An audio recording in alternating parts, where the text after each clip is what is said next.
So this quick demo is going to be about intentional focus for our intentional focus exercise.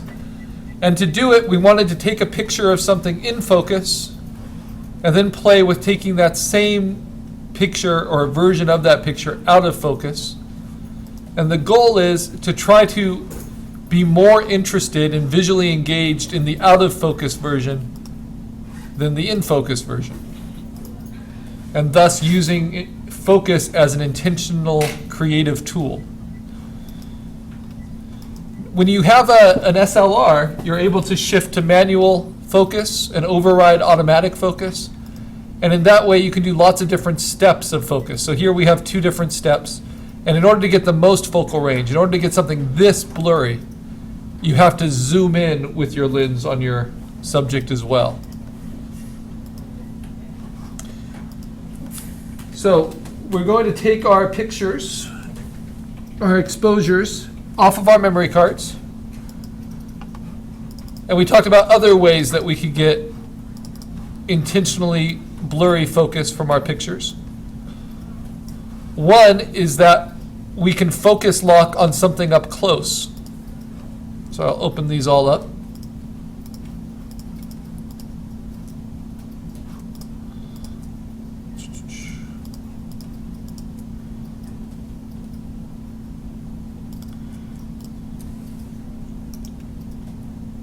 And I'm just going to open them with preview. So I have a little film strip, move them off to here so I can see the desktop.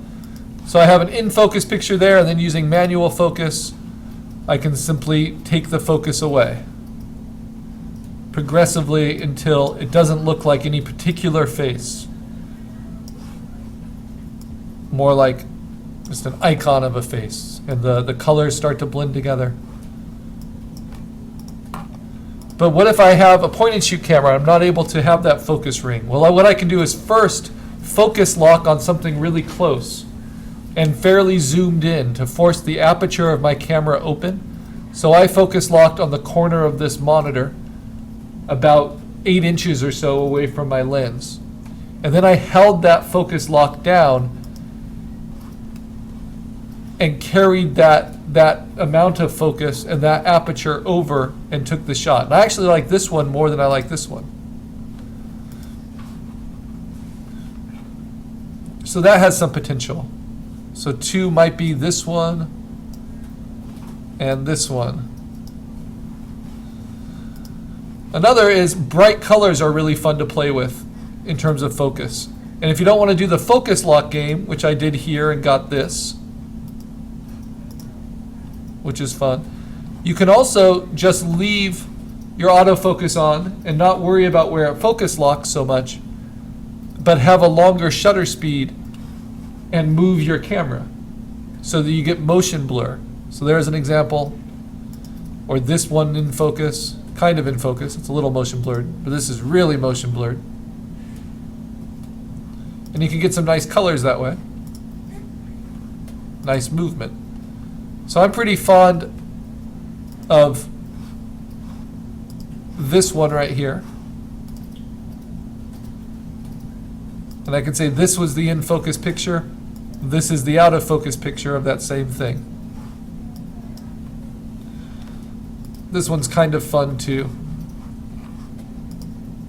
So we just need 2, right? You just need 2. And it doesn't matter how you got it out of focus.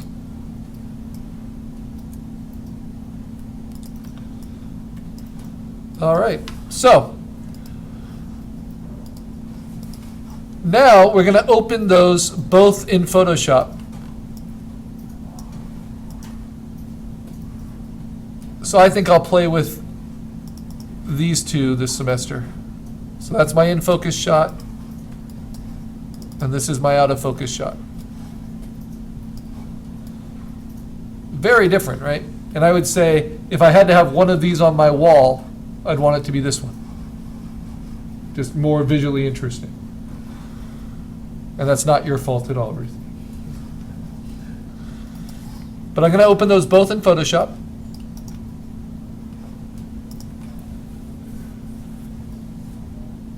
Does it have to be a person or an object? No, it can be anything. Yeah, like I did the fire alarm on the wall. Just anything you think is visually interesting once it's out of focus. It's fun to do this with goldfish, especially colorful fish in an aquarium. All right, so I have both of them open. So that I can see them both at the same time, I'm going to go to Window, Arrange, Float All in Windows. Then I can put them side by side. Whoops. Switch it up. Window, Arrange, Float All in Windows. Photoshop tries to outsmart you sometimes and nest them even when you don't want them to. Okay, now I want to see what Photoshop tools there are to take focus away. And actually, just to show you the difference, I think I might also open up this one, because this is a more standard focus pull without the movement. So I'll actually have 3 examples here just so you can see the difference between all of them. See, pretty big difference between a motion blur and just a regular focus pull. All right.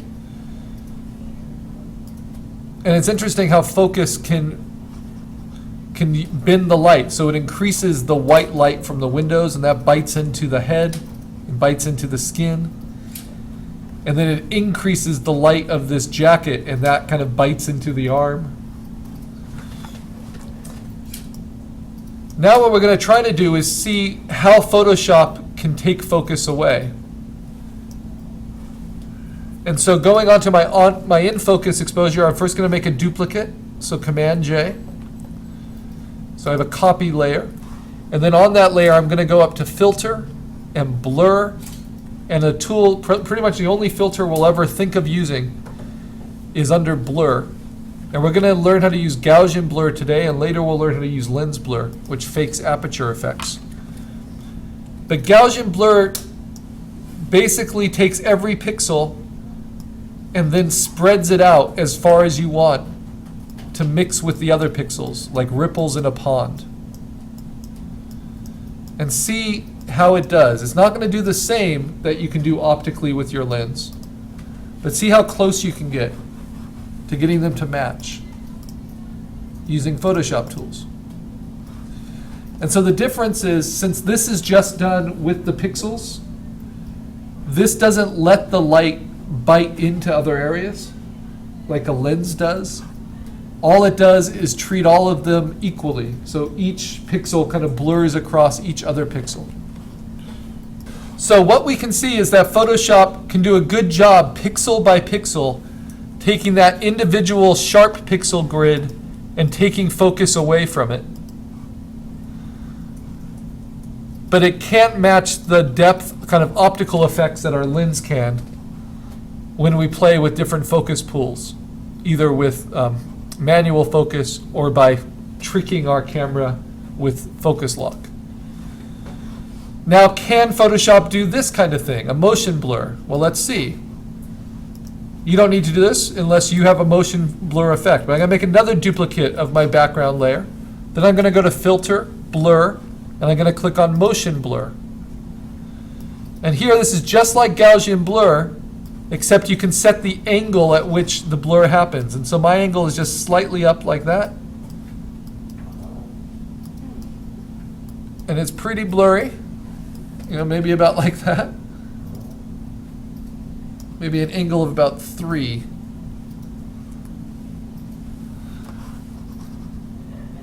Now the problem with this motion blur is it just simply spreads it from the middle. Right? Which is a little different than just blurring the pixels as they are.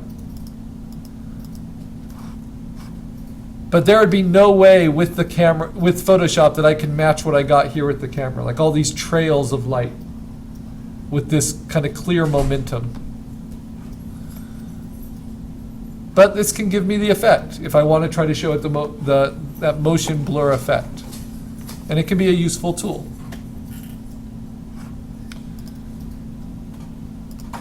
Okay, now we're going to play with your favorite out of focus exposure. And what we're going to try to do is make it back in focus. So I've taken this shot. I want it to look like this shot. Let's make a duplicate of it. Command J. Then I go to Filter, and I go to Sharpen. And probably the best tool for this is Smart Sharpen. That gives me the most options. Okay, and now I'm basically, just like I did with Gaussian blur, I'm going to set the radius and the amount. I'm going to kind of push everything to its utmost, and I want it to remove Gaussian blur. Especially because my photo is really, really out of focus. And you'll see in the preview what it does.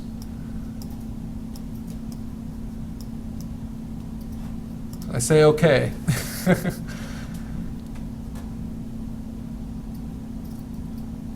And what we're hoping for is that we can bring this photo back into focus and see all of this detail. But can that happen? We see it in spy movies and surveillance, like CIA depictions all the time. We got to clean up that resolution and that security footage. Put the algorithm in. Tell me when you have a face. Right? But this is the best the computer can do. So let's see if we can recognize the person. No.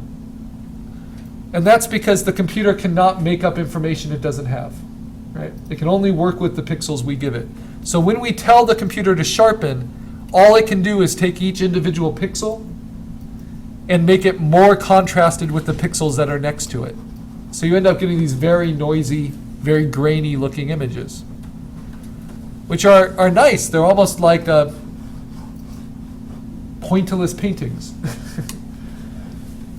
But it is not at all the same thing as having something that's sharp and in focus. So that's why being able to control your exposures is really important, no matter how powerful our tools are in editing.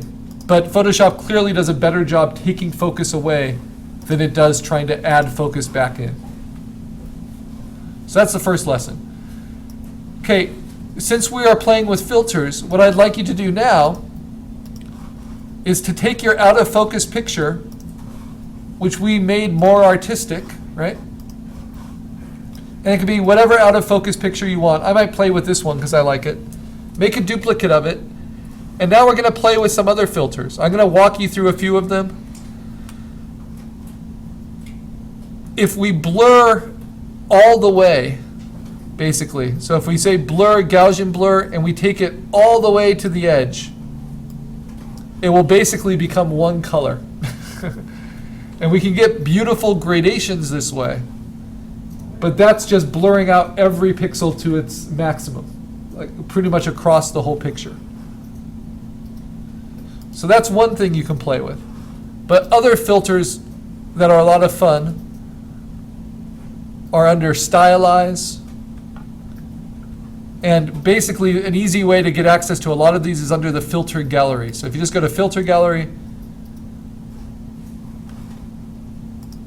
you can take the picture that you're playing with and you can apply different effects to it.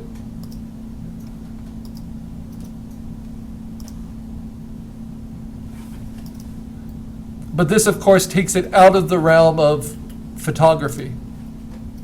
This is getting more into digital art. The problem with filters is that these are overlays and algorithms that have been written for you to achieve a certain effect. It's not something you have a whole lot of control of. One of my favorites is this one, Plastic Wrap, because it will kind of force a texture into it as though it's wrapped in plastic.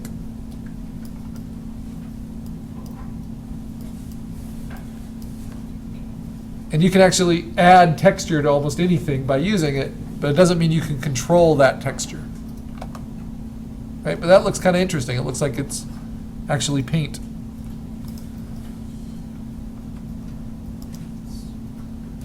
So now's your chance to kind of play with some of these with the goal of trying to find an art picture that you like even more. So if I like this,